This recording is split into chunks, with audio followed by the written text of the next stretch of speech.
This is the Gibson Firebird. It's big, it's a little weird, it's not balanced, but some of us love them. But that wasn't always true.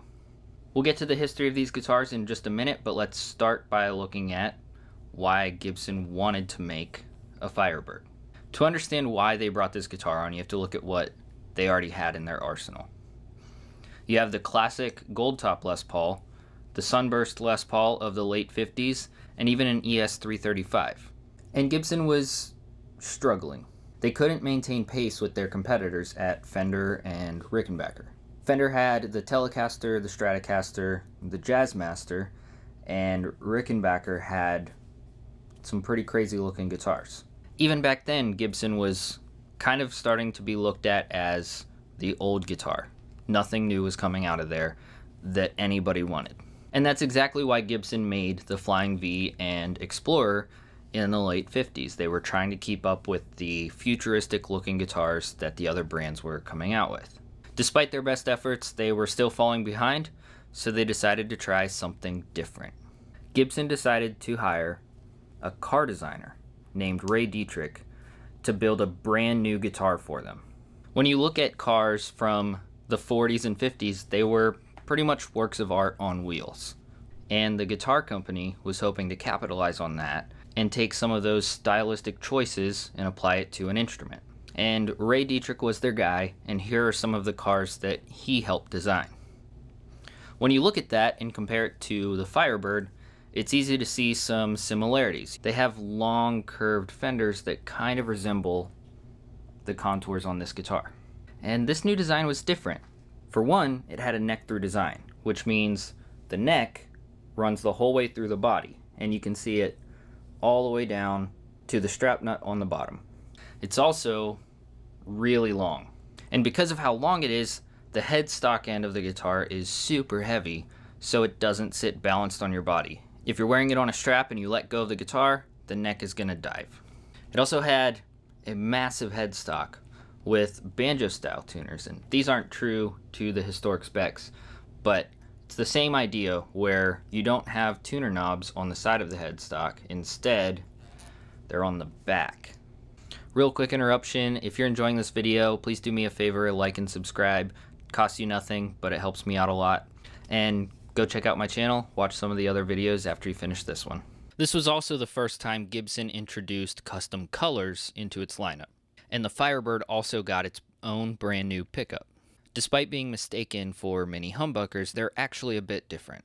Mini humbuckers are exactly like full-size humbuckers, just fit into a smaller package. And those are made from two coils, which is where you get the hum canceling from, with a single magnet on the bottom, one side having a metal bar, the other side having adjustable metal pull pieces.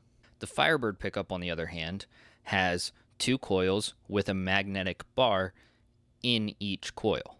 If you don't know what that means, that doesn't matter. Just look up a sound comparison. And these pickups gave the Firebird a distinctive sound that was a little closer to a single coil than the traditional humbuckers that Gibson was putting in their other guitars.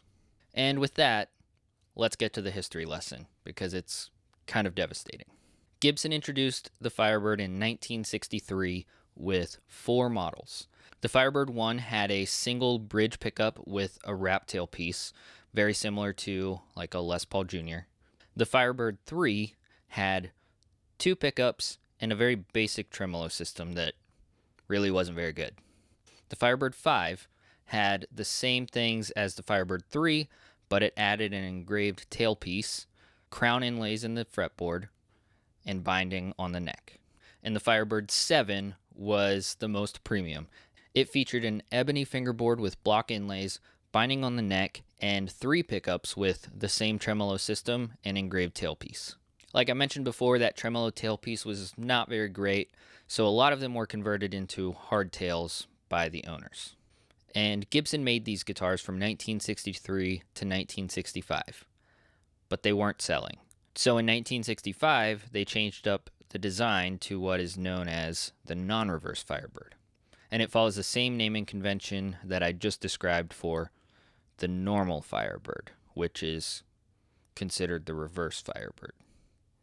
that seems backwards. And making that change didn't help anything. In 1969, they discontinued the Firebird altogether. But Gibson wasn't done with the Firebird yet. In 1972, they reintroduced the non-reverse Firebird 5, which promptly failed in 1973. But they tried again, trying to capitalize on the patriotism surrounding the United States' 200th birthday. Gibson released a bicentennial version of the Firebird. And this one was different. For the first time, Gibson was introducing a Firebird with a stop bar tailpiece and a tune-o-matic bridge, a common modification done by previous Firebird owners. It was a way to get rid of that not-so-great tremolo system, and the stop bar design would add some sustain. And these guitars, the bicentennial 76 Firebird, was made from 1976 to 1978, but they're all called the 76 Firebird. And it ended in 1978 because it failed again. Despite all these failures, Gibson kept coming back to the Firebird. In the 1980s, Gibson introduced the Firebird 2, which kind of broke away from the original mold of the Firebird.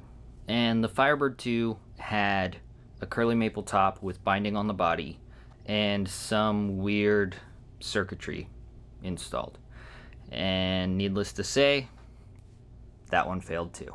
That might be the one that failed the quickest because production stopped almost as soon as it began, and they never made one like that again. Now, as we move into the 90s, we see Gibson introduce their historic collection of guitar, where they bring back old designs and reissue old models. Finally, Gibson brought back the original Firebird 1, Firebird 3, and Firebird 5 designs within that historic collection, and they finally worked. And to this day, Gibson will have the Firebird in its USA collection off and on. I don't think there are any right now, but the one that I have is from 2017, and I know that just a couple years ago they still had them. And you can find various models of them in the Gibson Custom Shop. There's also that one time that Gibson tried the Firebird X, but we're just going to pretend that didn't happen. Now, that is how we get to the Firebird of today, but we can look back over the years and see a few notable players that used them. One of the first was Eric Clapton. He took to the Firebird in the 1960s before he switched over to playing a Stratocaster. Johnny Winter is another guy who played them quite a bit back in the early days, and if you look at any pictures of him playing them, you'll see that he modified a lot of his guitars to that stop bar tailpiece. Gibson even gave Slash a signature model of the Firebird at one point that had normal humbuckers in it, but that just seems out of character for Slash. And last but certainly not least, the Firebird was featured on possibly the most famous guitar solo in all of history. Alan Collins of Lynyrd Skynyrd used a Firebird when recording Freebird. Love it or not, the Firebird has an interesting history. Coming from a car designer, it failed over and over and over again for 3 decades. But it's still here. And in my opinion, that's what makes the Firebird special. If you've enjoyed this video, please do me a favor and like and subscribe. Leave a comment, let me know what you think about the Firebird. Any support you throw my way will be appreciated. And let me know in the comments what you think of this kind of video, whether you enjoy the deep dive into a single piece of guitar gear. I enjoy nerding out on some of this stuff, so if you guys enjoy it, I'll do more of it. Anyways, thanks for watching, and I'll catch you in the next one.